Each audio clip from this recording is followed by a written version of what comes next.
Hello, everyone, and welcome back to the English Time YT, where your English gets better every single day. I am Lily. And I am Alex, so happy to be here with you today.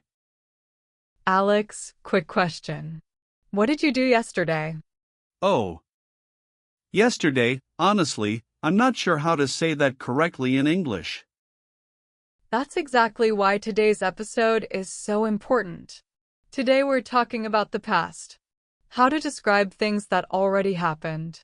Yesterday, last week, this morning, all of that. And because grammar can get a little tricky here, we have Jessie with us again today. Okay, but before we start, one quick thing.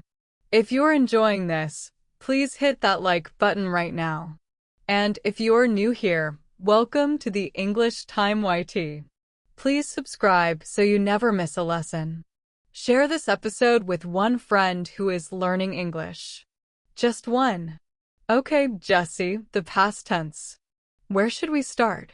Hello, everyone.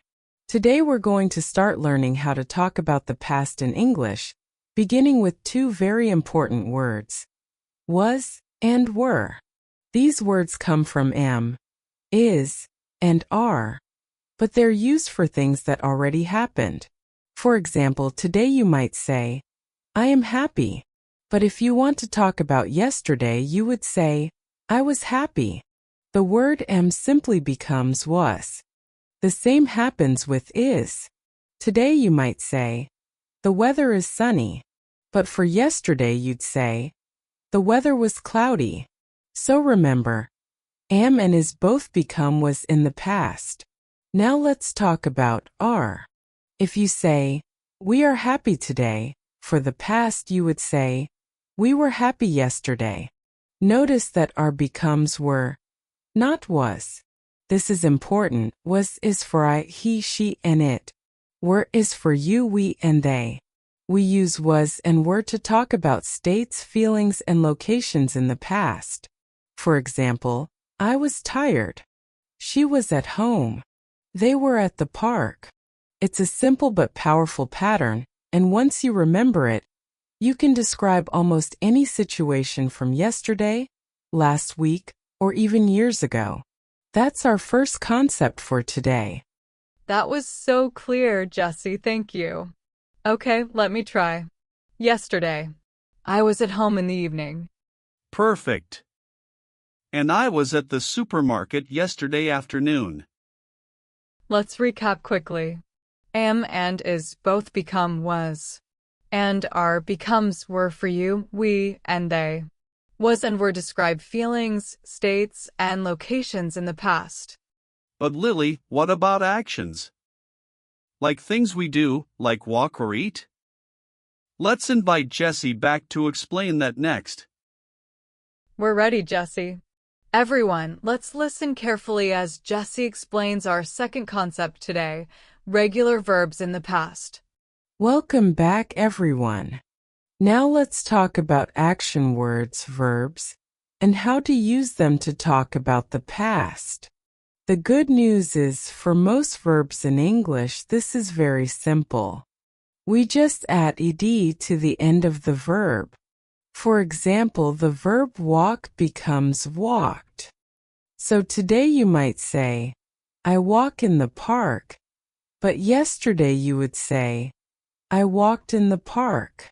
Let's try another one. The verb talk becomes talked.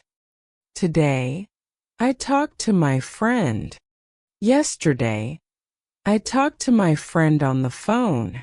Same pattern every time. Let's look at a few more. Watch becomes watched.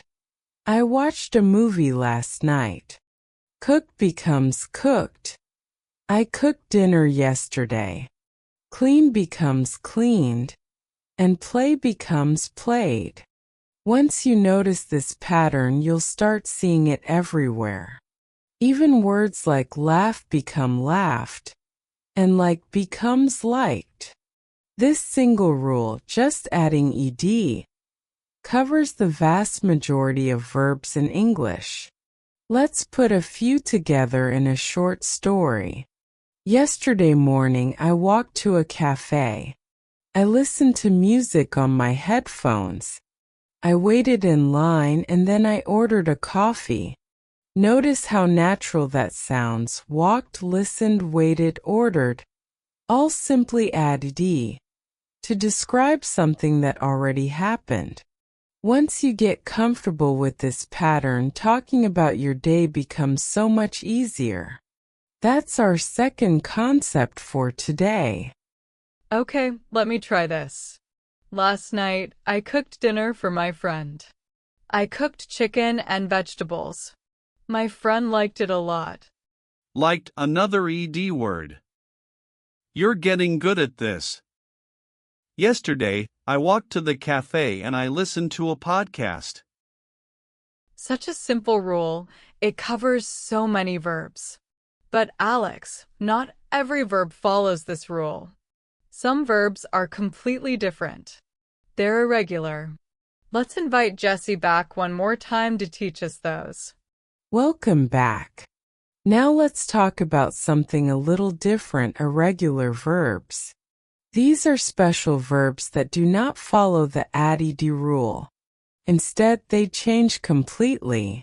Let's start with a very common one: go. Today you might say, I go to work. But we never say goed. That's not a real word. Instead, the past of go is went. So you would say, yesterday I went to work. Let's try another one. Eat. Today, I eat an apple. But yesterday, I ate an apple. Notice the spelling change. T becomes at. Here are a few more common ones to remember. See becomes saw. I saw a bird in the park. Have becomes had. I had a busy day. Take becomes took. I took many photos. Drink becomes drank. I drank a glass of water. Buy becomes bought. I bought a new book. Come becomes came. I came home late. And wake becomes woke. I woke up early. There's also one tricky verb worth mentioning. Read. The spelling stays exactly the same in the past, but the pronunciation changes. Today you say, I read a book, sounding like read. But yesterday you say, I read a book, sounding like read. The best way to remember irregular verbs is not by memorizing a long list, but by using them in real sentences and real stories about your own life. The more you practice telling your own story using these words, the more naturally they will come to you. That's our final concept for today. Okay, Jessie, that was so helpful. Let's practice with a story. I love this idea. Can I go first? Go for it. My last holiday was in the spring. I went to a small town in the countryside with my sister. We stayed in an old hotel, and every morning we walked in the hills. We saw many sheep and cows. In the afternoon, we visited some local shops, and I bought some cheese. In the evenings, we were tired, so we read our books and listened to the quiet sounds of the countryside. Last weekend was great. On Saturday, I went to the city with my friend. We walked around and looked at the shops. I saw a nice jacket in a window, but I didn't buy it. Instead, I bought a book. Went, walked, looked, saw, bought, a perfect mix of regular and irregular verbs. Thank you, Lily. Okay, everyone, that brings us to the end of today's episode. We really hope this helped you talk about your day with confidence. And now, our favorite part. We want to hear from you. Tell us in the comments, what did you do last weekend? Try using was, were, or any past tense verbs you learned today. We read every single comment, and we love seeing you practice. If this episode helped you, please give it a big thumbs up. And subscribe to the English Time YT so you never miss a lesson. Keep practicing, keep talking, and keep telling your story. See you in the next one. Bye, everyone.